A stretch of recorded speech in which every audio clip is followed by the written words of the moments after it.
আসসালামু আলাইকুম, welcome to my first blog. আজ আমি যাচ্ছি আমার ভাগ্নির পাঁচফল অনুষ্ঠানে।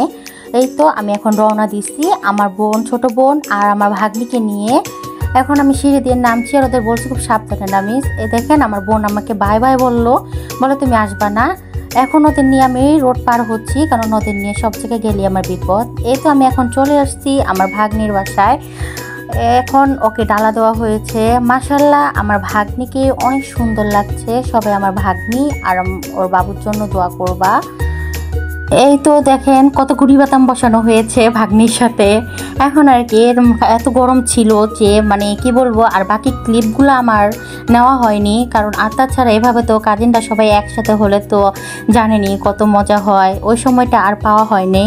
তো এখন এই তো অনেক রাত হয়ে গিয়েছে, তাই আমি বাসার জন্য রওনা দিলাম বোনকে আর ভাগ্নিকে নিয়ে। কেননা আব্বু আবার টেনশন করতেছিল, বলছিল তাড়াতাড়ি আসো, তাড়াতাড়ি চলে আসো বাসায়। এজন্য ওদেরকে নিয়ে চলে আসলাম বাসায়। আজকের ব্লগটা এই পর্যন্তই। সবাই ভালো থাকবেন, সুস্থ থাকবেন। আল্লাহ হাফেজ।